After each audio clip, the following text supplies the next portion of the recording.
감사합니다. 오늘 종려주일에서 어려운 곡을 선택하셨는데 아주 너무 은혜롭게 감사를 드립니다. 우리 좌우에 좀 인사하실 때 우리 고난과 부활을 예수님과 함께 합시다. 좀 인사 좀 하시죠. 우리 고난과 부활 예수님과 함께 하십시다. 반갑습니다. 승리하시길 바랍니다. 건강들 하시고요. 감사합니다. 오늘은 종려주일입니다. 예수님이 대속의 고통의 십자가를 지기 위해서 예루살렘에 입성하신 날이죠. 내일부터 월요일부터 토요일까지를 고난주간이라 이렇게 말합니다. 그리고 이제 금요일 날 예수님이 십자가에서 운명하시고요. 3일 후에 주일날 새벽에 이제 예수님께서 부활하시게 되죠. 우리가 이제 한 주간 고난주간 보내게 될 터인데요. 오늘 제목을 고난주간에 기억할 것 그랬습니다. 고난주간에 기억할 게 뭐 있을까요? 고난의 주님 기억하는 것밖에 없습니다. 그래서 저와 여러분이 오늘 예수님이 이 고난주간에 오늘 참 여러 가지 고난을 당하실 때 참 그것을 잘 감당하시고 어떻게 생각하면 너무 당당하게 잘 이렇게 감당을 하셨는데요. 우리 인생에도 이런저런 많은 고난과 시험과 환난과 또 갈등과 어려움들이 다 있지 않습니까? 우리 예수님처럼 고난에 무너지는 인생 되지 말고 고난을 예수님처럼 맞부딪혀서 잘 극복하시고 하나님이 주시는 부활의 영광과 살아나는 축복들 다 경험하는 은혜가 있게 되기를 바랍니다. 어떻게 하면 좋을까? 오늘 좀 예수님을 통해서 배우고 싶어요. 오늘 예수님을 통해서 고난 극복의 비결 오늘 몇 가지를 배우고자 합니다. 첫 번째로 1절과 2절 같이 한번 읽어봅니다. 1절과 2절 함께 읽습니다. 자, 시작. 예수께서 이 말씀을 하시고 제자들과 함께 기드론 시내 건너편으로 나가시니 그곳에 동산이 있는데 제자들과 함께 들어가시니라. 그것은 가끔 예수께서 제자들과 모이시는 곳이므로 예수를 파는 유다도 그곳을 알더라. 아멘. 예수님은 이 십자가 고난을 위해서 자기를 체포하러 오는 로마 군병이 600명입니다. 무장하고 오고 또 많은 사람들이 같이 참 한밤중에 찾아왔어요. 얼마나 두렵고 절대절명의 위기의 순간입니까? 그런데 예수님께서는 그들을 마중 나가시죠. 너희가 누굴 찾느냐 물으십니다. 나사렛 예수라. 예수님이 내가 그다 이렇게 대답하십니다. 그 모습이 얼마나 당당하고 위엄이 있었는지 이 군사들이 놀라서 쓰러졌다 이렇게 되어 있습니다. 물론 여러 가지 해석을 할 수 있지만 아마 이 군인들이 600명밖에 안 왔기 때문에 예수님을 따르는 자들이 여러분 수천 수만입니다. 그러니까 이게 뭔가 있나 보다. 그래서 아마 좀 넘어졌던 것 같아요. 뭐 다르게 우리가 해석할 수도 있습니다. 그러나 어쨌든지 간에 예수님의 이 모습은 고난 앞에서 책임 떠넘기기에 급급한 우리 사람들과 비교해 볼 때 대단히 당당하고 담대한 모습을 우리가 볼 수가 있죠. 어떻게 이럴 수가 있었을까? 더군다나 예수님이 나를 잡아가라. 그럼 나와 함께한 자들은 다 보내주라. 이런 사랑의 마음까지도 끝까지 보여주시는 걸 보게 돼요. 우리가 오늘 어떻게 위기 중 또 고난과 어려움 중에서도 우리가 참 믿음을 잃지 않고 또 사랑의 마음을 잃지 않고 우리가 고난을 극복하고 이길 수 있나? 오늘 예수님을 통하여 배우는 첫 번째 것은 기도하는 삶을 살아야 된다는 겁니다. 기도해야 된다는 거예요. 기도. 오늘 여러분 본문에는 겟세마네 동산이란 기록이 없습니다. 그러나 마태복음, 마가복음, 누가복음에 보면 예수님께서 겟세마네 동산에서 기도하셨다라고 기록되어 있습니다. 그리고 상세하게 어떤 기도를 했나 그것도 나오고 있어요. 누가복음 22장 42절로 44절에 예수님께서 겟세마네 동산에서 어떻게 기도했나 나옵니다. 예수님께서 기도하시기를 아버지여 할만하시어던 이 잔을 내게서 옮겨 주옵소서 이렇게 기도하는 내용이 나와요. 이 잔, 고난의 잔을 옮겨달라고 간절히 기도하셨죠. 그런데 얼마나 간절히 기도하셨으면 예수님이 힘이 빠졌어요. 그러자 천사가 내려와서 힘을 도왔다. 그러면 힘을 도움받고 포기했느냐? 그렇지 않고 더 간절히 기도하셨다. 어느 정도냐? 땀방울이 핏방울이 되도록 기도하셨다라고 되어 있습니다. 예수님이 어떻게 이런 고난 가운데서도 당당하게 그 마음이 흐트러짐이 없이 오히려 제자들을 오히려 감싸시는 사랑의 모습까지 보이며 이렇게 할 수 있었나? 그 비결은 예수님이 그 전날 밤새워 기도하셨다는 사실을 통해서 우리는 알게 되는 것이죠. 우리는 세상 살아가면서 이런저런 일들을 만납니다. 이런저런 소리를 많이 듣습니다. 신문에서, 텔레비에서, 인터넷으로 아니면 주변 사람들을 통해서 이런저런 소식을 들어요. 그러나 그런 소식이 희망적이고 기쁜 소식은 몇 가지 되질 않아요. 대부분이 어떤 소식이냐? 경제가 어렵다더라, 물가가 오른다더라, 범죄가 일어났다더라, 누가 이렇게 했다더라, 뭐 정치인들이 서로 싸웠다더라, 뭐 이런 소리들. 세계에서 테러가 일어났다더라, 몇 사람이 죽었다더라, 저기서는 몇 사람이 죽었다더라. 온통 우울한 소식뿐이에요. 우울한 소식뿐. 예? 그런 것만 보고 듣고 우리가 이렇게 사니 우울증 안 걸리는 게 기적이에요. 예? 어떤 면에서 우울증 걸리는 게 우리나라는 당연한 것 같아요. 제가 볼 때. 여러분, 이러한 소식들이 우리를 위축시킵니다. 우리를 근심케 합니다. 우리를 염려시킵니다. 우리를 불안하게 합니다. 우리를 두렵게 합니다. 예? 이걸 어떻게 우리가 물리치나? 이걸 어떻게 넘어설 수 있나? 다른 방법이 없어요. 기도밖에 없어요. 기도밖에. 오늘 예수님이 친히 보여주셨잖아요. 여러분, 대개 집안에 남매들이 있는 집들은 좀 괜찮은데 형제들, 어린 형제들이 둘이 있으면 대부분이 아주 싸워요.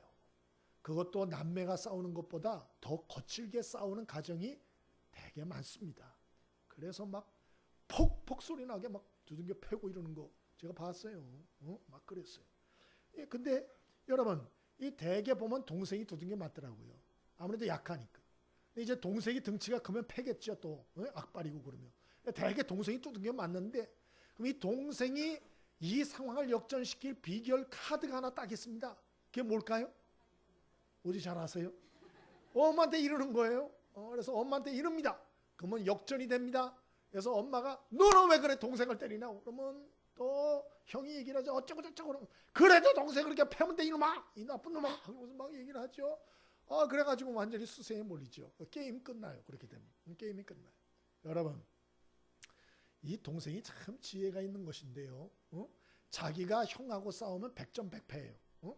거의 상처뿐인 영광이에요. 그러나 그것을 자기 형 싸움으로 만들지 않고 엄마하고 형 싸움으로 만드는 비결을 익힌 거예요. 엄마한테 고자질하는 거예요. 그러면 그때부터 그 싸움은 나와 형의 싸움이 아니고 엄마와 형의 싸움이에요. 100점 100승 할 수가 있는 거예요. 100점 100승 할 수 있는 거. 여러분, 지혜를 얻게 되길 바랍니다. 예? 우리가 이런저런 문제를 당했을 때 내가 그거 끌어안고 고민하고 근심하고 다 무너져요. 다 무너져요. 100점 100패요. 더군다나 우리의 눈에 안 보이는 대적이 있는데 그게 원수마귀. 이 원수마귀는 얼마나 뛰어난지 우리의 근심을 한번 딱 주면 그거로서 인해서 우리를 파멸할 때까지 끌고 가요. 예? 절대로 놔주지 않습니다. 그래서 성경에는 쉬지 말고 기도하라 그러는 거예요. 그렇게 기도하라고, 구하라고, 좀 찾으라고, 좀 문을 두드리라고, 기도 좀 하라고, 기도 좀 하라고 그렇게 말하는 것입니다. 여러분, 오늘 예수님이 본을 보여주신 것처럼 저와 여러분이 좀 더 기도에 힘쓸 수 있게 되길 바랍니다. 그런데 목사님 말씀 맞아요. 기도해야죠. 근데 기도를 안 해요. 기도를 안 해요. 맞아요. 기도해야 되는데 기도를 안 해요. 왜? 기도가 어려워요. 이 영적 싸움이거든요. 예? 그래서 말한다고 기도가 되는 게 아니에요. 이 영적 싸움이기 때문에 사탄이 절대로 기도 못하게 합니다. 그래서 여러분, 이거 잘 아셔야 되는데요. 저와 여러분이 오늘 여기 보세요. 가룟유다 보세요. 예수님의 제자 아니에요? 베드로 보세요. 기도 안 하더니 둘이 다 나가 떨어지잖아요. 가룟유다는 예수님을 팔아먹는 배신자가 됩니다. 그리고 군병들을 데리고 예수님 앞에 와요. 세상에 이게 지정신입니까? 그러나 사탄이 역사함으로 그렇게 된 것이죠. 오늘 베드로도 그렇게 되지 않습니까? 명심하십시오. 기도하지 않으면 다 시험에 듭니다. 다 고난에 무너집니다. 염려 근심에 다 쑥대밭되는 거예요. 여러분, 기도하는 인생 되어지기를 바랍니다. 특별히 예수님이 어떻게 기도했다 그랬죠? 간절히 기도했다 그랬어요. 우리가 좀 이 간절한 기도를 회복했으면 좋겠어요. 너무 설렁설렁이요. 너무 대충대충이요. 그런 기도 말고 집중해서 정말 땀이 나도록, 땀이 피가 되도록 그 목적을 놓고 하나님 앞에 간절한 기도가 필요해요. 우리 세월호 때문에 참 나라가 여러 가지 많이 힘들지 않았습니까? 세월호가 침몰할 때 그 안에 그 안산 동산교회 안수 집사님 아들 하나도 거기 있다가 참 어려움을 당했더만요. 근데 나중에 그 세월호 이것을 저거 하면서 핸드폰을 수거하면서 아들 핸드폰이 발견됐대요. 근데 이 아들 핸드폰에 그 동영상이 복원이 됐는데 그게 이제 인터넷에 이렇게 나온 적이 있어요. 근데 거길 보면은 배가 수직으로 딱 기울어져요. 이 창문으로 보여요. 그래 아우성이 나고 막 두려움에 막 비명소리가 나고 난리가 납니다. 난리가 납니다. 그런데 이 아들이 애 몇 명하고 모여서 기도하는 목소리가 녹음돼 있어요. 기도하는 목소리가. 그래서 보이지 않는 누구누구 학생들 이름을 부르고 보이지 않는 선생님을 위해서 하나님 도와달라고 이러면서 기도하는 내용이 나와요. 그러다가 뚝 끊어지는 이제 그런 영상 인터넷에 떠온 걸 본 적이 있는데, 여러분 우리의 삶에는 언제 어떤 일이 닥칠지 아무도 몰라요. 예? 누가 장담을 하겠어요? 예수 믿는 사람은 교통사고 안 납니까? 예수 믿는 사람은 안 죽어요? 예수 믿는 사람은 암에 안 걸립니까? 다 걸립니다. 무슨 소리를 하는 거예요? 예수님도 여러분 십자가 기도를 했지만 십자가의 죽음을 당하시잖아요. 어려움이 와요. 고난이 옵니다. 예측할 수 없는 일들을 당합니다. 그러나 여러분 그런 것이 있을 때 예수 믿는 사람은 세상 사람하고 달라야 돼요.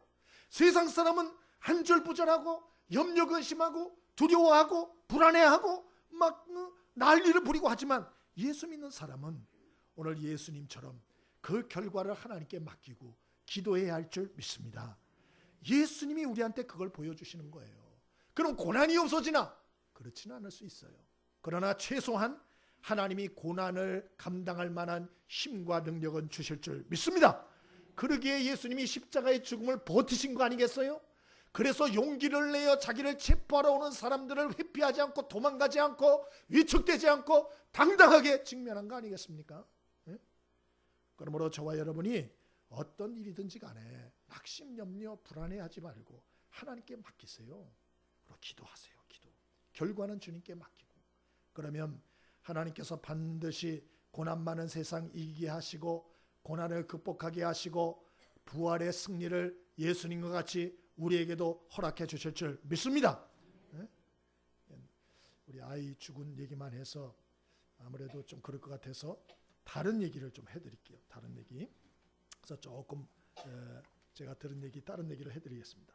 감리교 신학대학의 이덕주 교수님이라고 이분이 간증을 쓴 걸 봤어요. 자기 어머니 얘기를 써놨어요.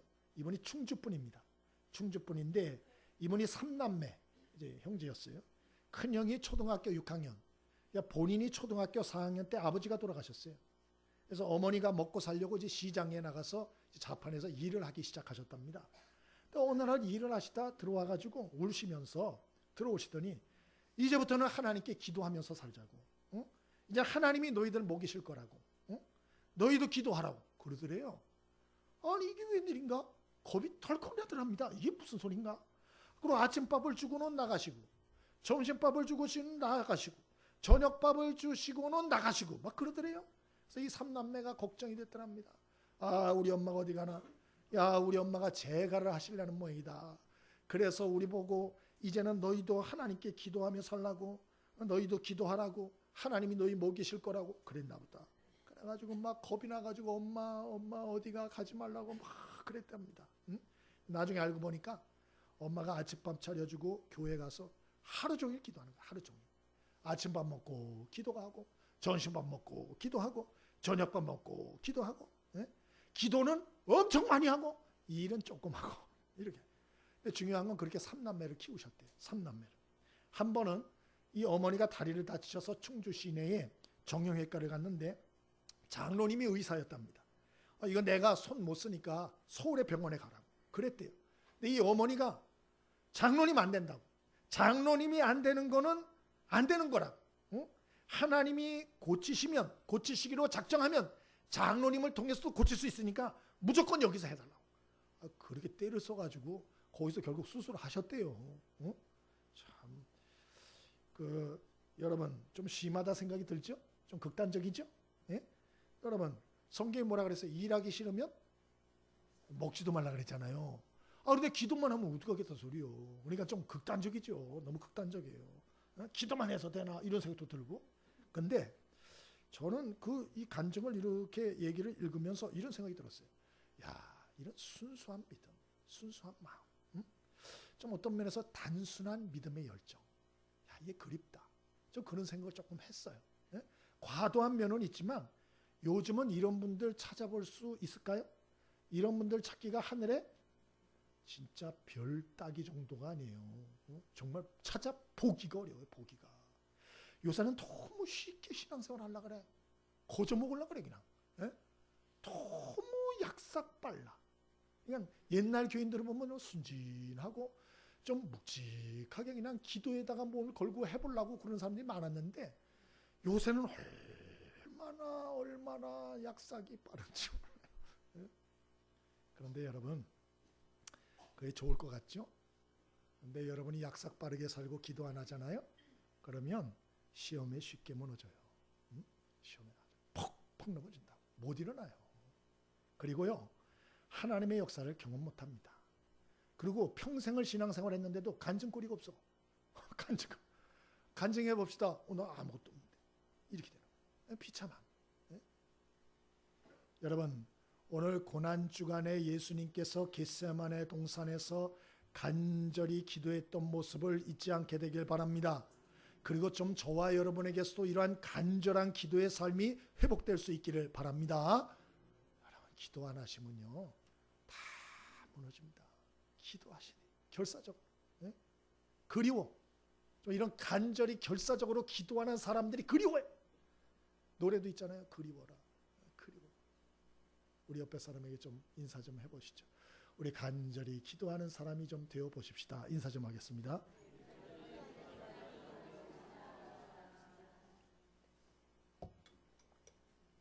그럴 때 어떤 고난도 이길 힘을 하나님이 주시는 거예요. 아멘이십니까? 끌탕만 하지 말고 기도 좀 해요. 기도 좀. 여러분 돈 버는 일에 4분의 1만이라도 시간을 들여서 좀 기도에 집중해 보세요. 좀 하나님께 생명을 걸고 기도해 보세요. 좀 기도는 잘 안 하시면서 말이야. 우리 기도하십시다. 좀 간절한 기도. 너무 메말랐어요. 간절한 기도 회복하셔야 돼요. 두 번째로 고난 주간에 예수님을 통해서 배우는 고난 극복의 비결 두 번째를 배우는데요. 그게 뭐냐? 10절과 11절입니다. 같이 한번 읽어봅니다. 10절과 11절 함께 읽습니다. 자, 시작. 이에 시몬 베드로가 칼을 가졌는데 그것을 빼어 대지상에 종을 쳐서 오른편 귀를 베어버리니 그 종의 이름은 말고라. 예수께서 베드로를 이르시되 칼을 칼집에 꽂으라. 아버지께서 주신 잔을 내가 마시지 아니하겠느냐 하시니라. 아멘. 우리가 이 고난, 환난, 시험, 유혹 많은 세상 어떻게 우리가 극복할 수 있을 것인가? 예수님을 통해 배우는 거 첫 번째는 기도예요. 간절한 기도. 두 번째로는 하나님의 지시에 순종하는 삶. 하나님의 지시에 순종하는 삶. 오늘 예수님께서 체포하는 군인들이 왔을 때 누굴 찾느냐 그렇게 말하시고 내가 그다 그렇게 말씀하셨죠. 어떻게 이렇게 담대하게 대처할 수 있었나? 밤새 기도하셨다니까요. 그리고 기도할 때 그냥 기도한 게 아니고 기도하시면서 하나님의 뜻을 확신하셨어요. 그리고 하나님의 말씀과 지시를 마음에 온전히 받았어요. 그래서 하나님이 주신 말씀과 지시, 뜻이 있었기 때문에 그것을 순종하기로 결단했기 때문에 예수님은 십자가 지는 것이 하나님의 뜻임을 확신했기 때문에 담대할 수 있었던 것입니다. 그래서 오늘 본문에도 그러잖아요. 아버지께서 내게 주신 자 중에 하나도 잃지 않는 것이 하나님의 뜻이다. 그리고 11절에 뭐라 그러죠? 아버지께서 주신 잔을 내가 마시지 않겠느냐.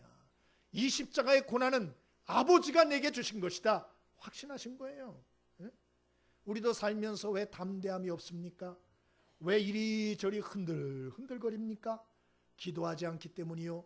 또 기도에도 흔들거리는 것은 기도에도 하나님의 지시와 명령에 반응하는 삶을 살지 않고 자꾸 환경이나 문제나 사람의 소리나 감정에 반응하는 인생을 살아서 그래요.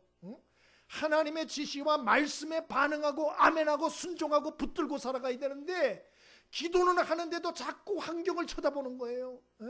세상이 어떻게 돌아가는가를 자꾸 마음 쓰는 거예요. 사람들의 소리에 자꾸 귀를 기울이는 거예요. 그러다 보니까 흔들흔들하는 거예요. 그냥 앞으로 나가지 못하고 담대함을 잃어버리고 두려움에 휩쓸리는 것이죠. 여러분, 저와 여러분이 환경에 반응하지 마시고 하나님의 말씀과 지시하심에 반응할 수 있게 되기를 바랍니다. 환경이 좋으면 할렐루야, 대박 났습니다, 아 좋다 좋다 이렇게 얘기를 하고, 조금만 환경이 어려워지면 울고불고 난리가 나고, 하나님은 안 계신가 봐, 계셔도 내 기도를 안 들어주시나 봐 이러면서 엉뚱한 소리나 하고. 왜 이런 일이 일어나느냐, 이런 분들은 하나님의 지시나 하나님보다도 자기 자신의 어떤 삶, 또 자기 자아, 그리고 주변 사람들의 얘기와 환경이 주인되어 있는 거예요. 주인되어 있는 거. 하나님이 주인된 게 아니에요. 그 사람에게는 자기 감정이 주인이에요. 환경이 주인되어 있는 거예요. 그러므로 항상 흔들리는 거죠. 항상. 어떤 청년과 상담을 한 적이 있어요. 직장을 다니고 있는데 못 다니겠다. 너무 스트레스를 받아가지고. 너무 피곤하다. 제가 뭐라고 조언을 하겠어요? 남의 인생살 놔두고 그러면 관둬, 내가 이러면 됩니까? 그럼 나중에 가서 목사님이 관두라 그랬잖아요. 이러면 어떻게 해요? 그래서 저는 항상 지혜롭게 조언을 합니다. 기도하라고, 작정 기도를 해보라고, 그리고 하나님의 분명한 응답을 받으라고, 그리고 하나님이 있으라 그러면 있고 가라 그러면 가라고. 그렇게 얘기를 해줬어요. 근데 이 청년이 정말 간절히 기도하더라고요. 새벽 기도 꼭 나와서 기도를 쫙 하더만. 하는 말이, 하나님이 말씀을 주셨다고. 뭐라고 주셨냐 그랬더니 있으라고. 그래서 직장에 계속 있기로 했다고 그렇게 말을 해요. 그 외에도 힘든 일이 왜 없겠어요? 있었을 거예요. 그러나 힘들다 소리 안 하더라고요. 왜? 거기 하나님이 있으라 그랬으니까. 나는 내가 밥 벌어 먹기 위해서 여기 있다라고 생각을 하니까 피곤한 거예요. 그런데 하나님이 나를 여기에 있으라고 하셔서 나는 여기 있는다, 이렇게 하면 얘기가 틀린 거예요. 여러분, 환경이나 시류를 따라 살지 마시고 자기 기분이나 감정 따라 살지 마시고 매사에 하나님께 물으시고 하나님의 지시와 뜻과 말씀 따라 움직이고 반응하고 순종하는 저와 여러분의 인생이 되어지기를 바랍니다. 우리는 흔히 내 기분이나 감정 따라 살고 환경이나 시류나 유행 따라 살면은 행복이 올 거라고 착각을 해요. 남들이 다 여행 다니면 나도 여행 다니면 행복할 것 같고, 남들이 다 저 길로 가면 나도 성공할 것 같고 막 그러죠. 착각이에요, 착각. 여러분, 가룟 유다가 예수님을 왜 배신해서 군대들을 이끌고 온 줄 아세요? 이 머리가 빨라서 그래요. 머리가 빨라서. 당시 정치 지도자들은 예수님을 못마땅하게 여겼어요. 왜 그러나? 예수님이 가는 곳마다 사람들이 인산이네요. 엄청 많이 모이는 거예요. 그러니까 정치인들 입장에서는 예수가 곱게 보이지 않는 거예요. 또 종교 지도자들도 예수님이 곱게 보이지 않았어요. 왜냐? 예수님 많은 사람이 따르는데 종교 지도자들에게 고분고분하지 않는 거예요. 그래서 이 종교 지도자들과 정치 지도자들이 야합을 했어요. 그래서 야합을 해서 예수를 죽이자, 예수를 무너뜨리자, 이렇게 나온 거예요. 가룟 유다가 이걸 알았습니다. 그러고서 야, 무너져가는 집 빨리 떠나는 게 상책이다, 이런 생각을 한 것입니다. 그러고서 이왕 떠날 거 정치 종교자들 지도자들에게 인정이나 받자, 그리고 은사심을 받고 예수님을 체포할 수 있도록 정보를 제공하고 그 일에 앞장서서 온 거예요. 질문, 그러면 가룟 유다는 행복하게 살다 죽었죠? 그래요? 왜? 행복하게 살다 죽었잖아요. 돈 따라 살고 시류 따라 살고 자기 꾀 따라 살았잖아요. 행복했죠? 아니죠. 여러분이 아시는 대로 죄책감에 그때부터 시달립니다. 영적으로 더 눌리게 됩니다. 그리고 정치 종교 지도자들에게 나중에 버림받아요. 자살합니다. 그게 가룟 유다의 끝이에요. 여러분, 요새 정치 돌아가는 꼴을 보십시오. 자기 이익을 위해서는 이합 집산 얼마든지 하잖아요. 배신 얼마든지 하는 거예요. 얼마든지. 그러므로 여러분, 사람들의 말에 부안해동하지 마세요. 지금 여러분을 칭찬해 준다고 와, 저 사람이 나를, 그렇게 하지 마세요. 사람은 언제 변질될지 모르는 거예요. 그래서 우리가 붙들어야 될 건 뭐나? 하나님의 뜻과 영원하신 말씀이에요. 우리가 그 하나님의 지시와 그 말씀을 붙들면 영원하신 하나님은 절대로 우리를 배신하지 않으세요. 우리를 책임져 주세요. 믿게 되길 바랍니다. 빨리 깨닫게 되길 바랍니다. 한시라도 빨리 깨닫는 게 인생을 낭비하지 않는 거예요. 목사님은 그래도 아니에요. 나중에 가보십시오. 그렇다는 걸 깨달을 때는 이미 많은 세월을 호송세월한 후예요. 오늘 베드로도 보세요. 베드로도 예수님이 그렇게 기도하라 그러는데도 잠만 잤습니다. 그리고 예수님이 체포될 때에는 혈기를 내고 감정대로 칼을 빼가지고 말고기를 딱 잘랐어요. 거기까지 좋았어요. 예수님이 네 칼을 칼집에 넣어라 책망하시잖아요. 그 다음에 딱 쳐다보고 정신을 차리고 보니까 로마의 무장한 군병들이 칼과 창을 들고 왔는데 600명이요. 사태 파악이 됐어요. 그때부터 뭐가 임하냐? 두려움이 임합니다. 와, 내가 칼로 말고 오라는 사람의 귀를 잘랐는데 저 600명이 다 봤어. 그러면 누구부터 잡아 죽이려고 그럴까요? 베드로요. 그 두려움이 해가지고 나 살려라 그러 도망갑니다. 베드로가. 그리고 예수님을 3번이나 나중에 부인합니다. 예? 여러분, 우리가 인생의 후회와 쓴맛을 보기 전에 항상 환경이나 사람들이나 이것저것에 마음 휘둘리지 마시고 하나님께 기도하시고 하나님의 지시와 뜻을 구하고 그 지시에 순종하여 예수님같이 항상 담대함으로 하나님이 책임져 주시는 축복의 열매를 거두는 저와 여러분의 인생이 되어지기를 바랍니다. 마지막으로 우리가 어떻게 할 때 예수님처럼 고난을 극복하는 인생을 살 수 있을까요? 36절입니다. 같이 한번 읽어봅니다. 36절 함께 읽겠습니다. 36절입니다. 자, 시작.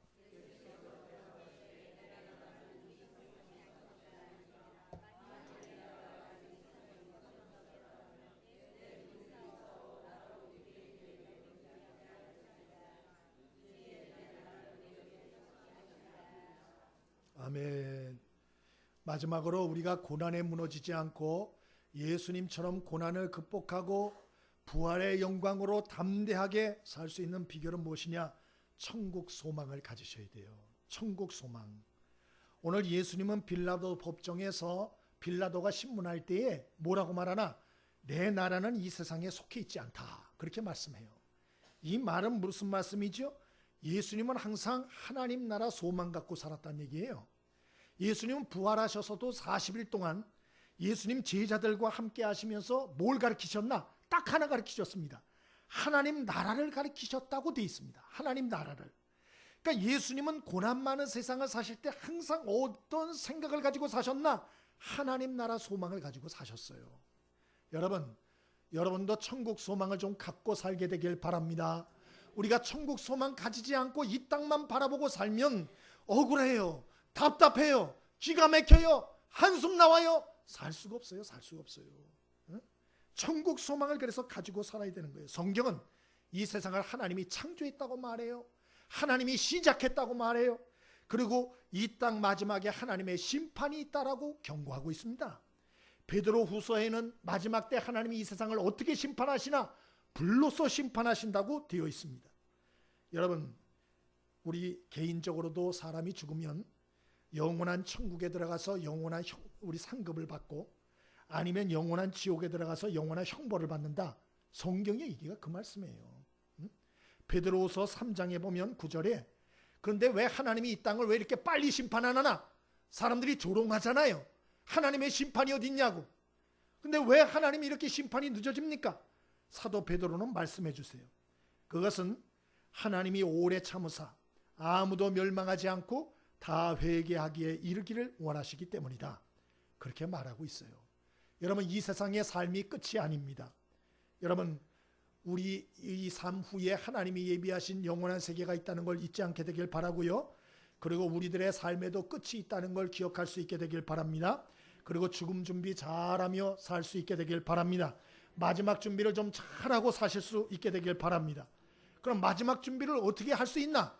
몇 가지 방법이 있어요. 묘자리도 잘 봐놓고, 응? 제발 좀 여러분 자녀들에게 부담 주지 말고 미리미리 준비하세요. 응? 묘자리도 준비하지 하시고 관도 준비하고 수의도 준비하고, 응? 미국에서는 인터넷 판매 앞으로 할 거라 그래요. 그래서 관도 수의도 이제 인터넷으로 살 수 있는 시대가 온답니다. 그래서 인터넷으로 이렇게 봐서 어우 이 관이 이쁘네. 요거 여기에 묻혀야겠다. 그리고 다 아우 나 하나로 안 돼. 너무 이뻐. 관 2개 이렇게 해서 집에다 놔두고 또 관 서비스 택배 배달 됐습니다. 이렇게 관도 막 배달하고 그럴 날이 올지도 모르겠어요. 혹시나. 그런데 예수 믿는 사람 죽음 준비가 겨우 그 정도면 되겠어요? 이거 우스운 거예요. 우스운 거. 우리 준비는 그 정도 하면 안 돼요. 그럼 우리 죽음의 준비는 어떻게 해야 되나? 첫째, 믿음 준비하십시오.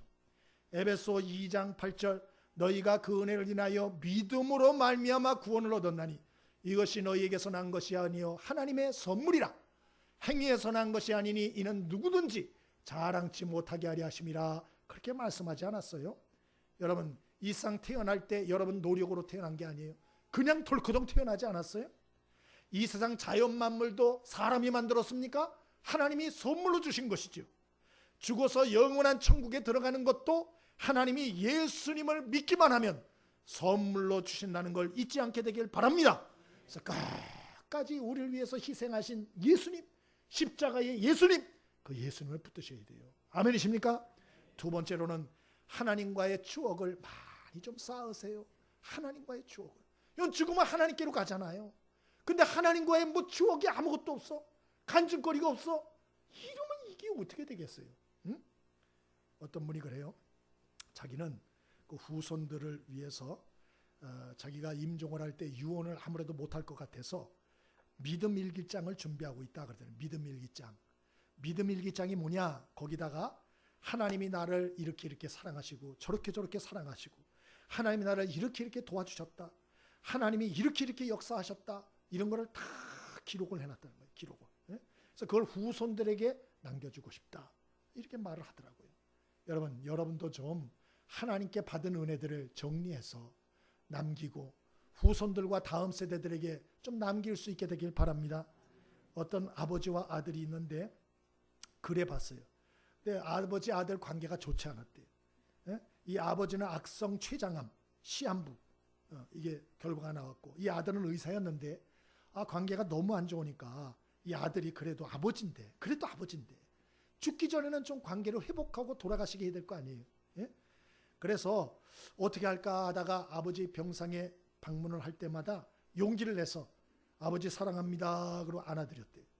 그랬더니 이 아버지가 몸이 뻣뻣해지면서 냉기류가 탁 흐르면서 아버지가 대꾸를 안 하는 거예요. 이렇게 안기지도 않아. 목도 뻣뻣하게 얼굴도 뻣뻣하게. 아버지하고 나는 역시 건너지 못할 강이 있나 보다. 괜히 했나 보다 생각이 들었다가 그래도 그러면 안 되지. 다음에 와가지고 또 안아드리고 아버지 사랑합니다.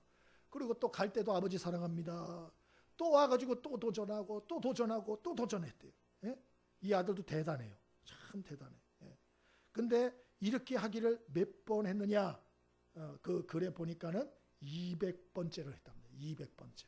그래서 아버지를 포옹하면서 아버지 사랑합니다 라고 했더니 비로소 아버지가 반응하더래요. 그래서 아들아 나도 널 사랑한다 그러더래요. 아버지가. 평생을 처음 들었대요. 그 아버지 입에서 자기를 사랑한다는 말을 평생 처음 들었다는 거예요. 여러분 여기는 아들이 아버지를 안아줬지만 하나님이 여러분을 얼마나 많이 안아줬는지 아세요? 하나님이 말씀으로 여러분을 위로하시고 안아주시고 치료해주시고 힘주시고 돌이켜주시고 한두 번이 아니에요. 또 사건을 통해서도 하나님이 얼마나 많이 안아주셨는지 몰라요. 솔직히 여러분이나 저나 이 마음이 넓은 사람들이 저와 여러분이 솔직히 마음이 따뜻한 사람이 우리 마음 좁습니다. 우리들 마음 냉골입니다. 우리들 되게 완고하고 뻣뻣한 사람들이에요. 근데 어떻게 우리가 마음을 열고 예수를 믿게 됐습니까? 나도 모르겠어요. 지정신이 아니었던 것 같아요. 그게 아니고 하나님이 여러분을 안아주시고 하셔서 여러분의 얼어붙은 마음을 조금씩 녹여주셨다는 걸 잊지 않게 되길 바랍니다. 그래서 우리 같은 인생이 예수님 앞에 마음을 열고 주님이라고 부르고 하나님 아버지 그렇게 부르게 된 거예요. 이게 간단한 얘기가 아니에요. 간단한 얘기가. 그러므로 여러분 이러한 사실을 꼭 기억하시고 우리가 예수 믿게 된 거 감사하실 뿐만 아니고 그 은혜를 좀 자손들에게 증거해 줄 수 있게 되길 바랍니다. 뿐만 아니고 여러분만 그 은혜 받았다라고 좋아라 하고 천국 가지 마시고 좀 그 하나님이 주셨던 은혜를 기억하세요. 기억할 뿐만 아니고 아직도 그 마음이 냉골이 되어서 완고해서 마치 뼈다귀처럼 뻣뻣하게 살아가는 수많은 사람들에게 그 하나님의 은혜와 사랑을 한 번이라도 전하며 살 수 있게 되길 바랍니다. 당신 같은 사람도 하나님이 사랑하신다고, 당신도 하나님이 붙드시기를 원한다고 전할 수 있게 되기를 바랍니다. 말씀을 마치겠습니다. 연극에 보면 희극이 있고 비극이 있어요. 근데 희극과 비극을 나누는 기준이 무엇이냐? 웃기면 희극이고 슬프면 비극이냐? 그렇지 않습니다. 아무리 웃겨도 끝이 슬프면 비극이에요. 끝 가지고 보는 거예요. 끝. 그래서 끝이 슬프면 비극입니다. 끝이 즐거웠고 해피엔딩이면 그게 희극이에요. 여러분, 저와 여러분의 인생이 지금까지는 어떻게 살았을지 모르지만 여러분과 저의 인생의 마지막은 희극이 되어지길 바랍니다. 축복의 역사가 있게 되길 바랍니다. 웃는 날이 있게 되기를 바랍니다. 오늘 여기 베드로도 실패했어요. 배신자, 도망자가 됐어요. 그러나 하나님이 그를 버려두지 않잖아요. 다시 찾아가셔서 안아주시고 불러주시고 세워주시잖아요. 그래서 베드로가 온전히 예수님의 말씀처럼 기도하게 됩니다. 하나님 말씀 지시대로 순종하는 사람 됩니다. 그리고 다른 사람들에게 그 은혜를 증거하는 사람이 됩니다. 천국의 소망을 가지고 사는 사람이 됩니다. 두려움 없이 사는 사람이 됩니다. 한 번 설교하여 3,000명의 사람이 돌아오는 역사를 일으키는 그런 인생이 되지 않아요? 희극으로 끝났어요. 저와 여러분의 인생도 하나님이 이런 축복을 부어주시길 바랍니다. 우리 찬송 같이 한장 하겠습니다.